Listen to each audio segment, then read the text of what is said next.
We are Team Jazz, and we have created a revolutionary home management device, a smart accelerometer device we are calling FI.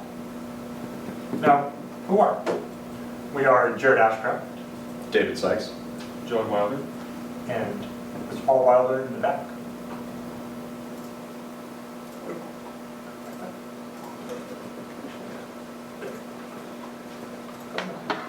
All right. Just project a little bit more, okay, guys? Oh, yeah. Sorry about that. Okay. So, we're trying to solve a problem that many people might have.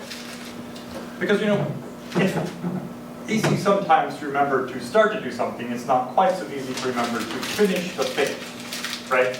I think anyone who has had a load of laundry over the weekend knows this, right? get a little smelly if you don't put it in the dryer. The dishes start piling up, etc., etc. And I think you get the idea. Or there may be other emergent reasons why you might want to know when things are happening or when things get done, right? So, keep doing that. So let's dive into the mind of a person who might benefit from a device like FI. How about Alice? Alice is incredibly busy. She is a business person. It's in the name, right? Time is precious. So her issue is, she's a professional, she has 2 kids.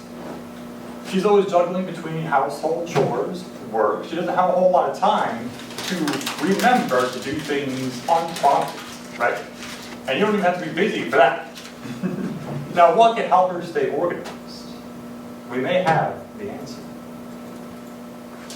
Introducing the FI. The possible solution to Alice's problems is a general purpose device.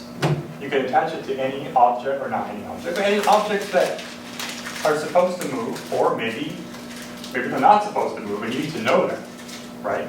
What if, for instance, you suspect someone of rifling through your garbage, and you have sensitive information you are trying to dispose of, right? Since it detects motion, you can put one on the inside lid of your outside trash can, and you could configure it to notify you if someone opens it up. It detects the change, it detects the motion, and it calls you for a notification, so you know something's going on. In fact, there's several applications besides that one, right? The washing machine, for instance, right? We kind of already went over that one. Stick one to the front of your washing machine. Your washing machine's going to make little slight movements that this will detect.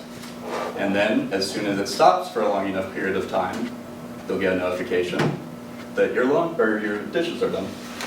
As David mentioned, trash can, right?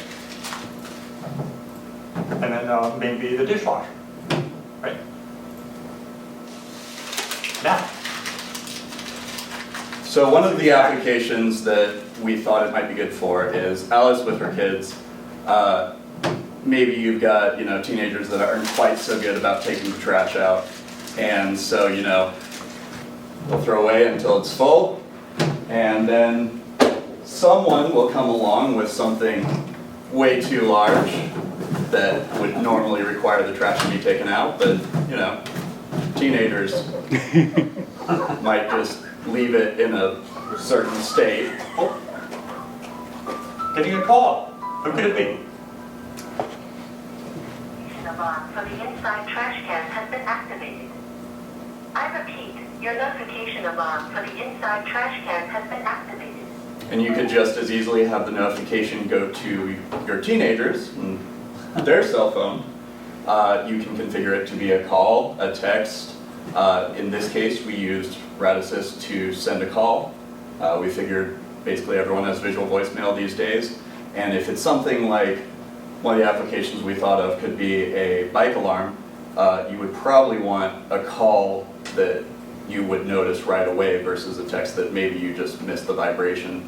Not so good if someone's running off with your bike. So we give a call, worst case it goes to voicemail and you see it later, but you can send it to anyone. And once again, I'll just show what we've got is the device attached to the inside of the lid of the trash can. And what it's detecting is, if it can close, that's good. It's a normal state for the trash can, but if someone should have taken it out, it detects the difference in orientation. And just like this, you can configure it to, like we said, detect movement for your dishwasher, your washing machine, so you know to move it over to the dryer, that sort of thing. That is our demo.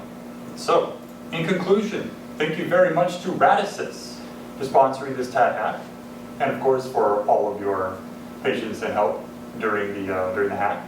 Thank you, the audience, of course, for your time, and we really appreciate it. Thank you all so much. We have time for questions? Yep. Any Do we questions have from any the audience? What about I'm more future? curious about how you, Oh, go ahead. how does your IoT device differ from an existing accelerometer IoT device? What's different about it that you? Easily configurable. We have configuration options by SMS. So most of the existing ones I've seen are not terribly user-friendly, and they're meant more for the enthusiasts with their own like home automation setup. One of the things we had was very easily configurable, including and up to configuring it just with SMS through your phone, so you don't even have to necessarily download an app. Oh, okay, that would be a question, yeah. About future iterations, what sort of sensors might you add to it? Heat, light?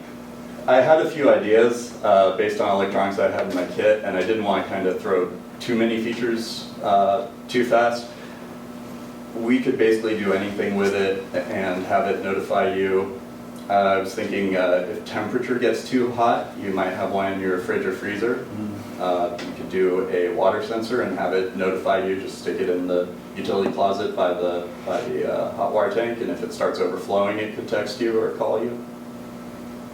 Excellent. Question for each of you individually, what was the biggest challenge you faced in the process? Ooh, everything? Probably trying to figure out networking server stuff, because for me, I don't do a lot of that. I'm not a professional programmer. I don't do it for a living. But you'd like to if you're hiring.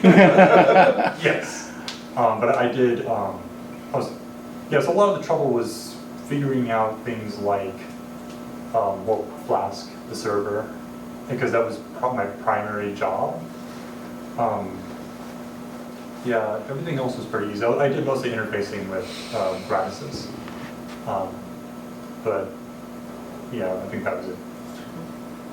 Mine was kind of tech related, kind of not. We had a very strange setup where, for the purposes of this demo, the microcontroller needed a 2.4 gigahertz wireless network, and they just removed the ability to specify a distinct band for tethering in Android. In the most recent version, how helpful.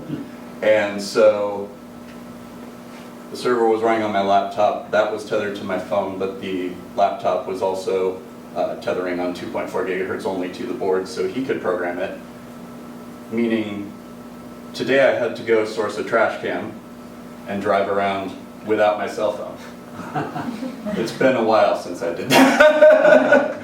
There were a few times I wasn't sure I was going to make it back. So as he said, I had to program a lot of the Arduino, so mine was learning how to use the different software tools to develop the software used. So Arduino IDE, never used it before, had to learn how that works. So. And you did a ton. I remember. So you did a great job. Yeah, I remember distinctly going, have you used Arduino before? No? Okay, you're about to learn. And you did so much for not ever having used it before. Thank you very much. We literally could not have gotten it done without you. Excellent. Again, well done, guys. That was Thank really you good. Very good.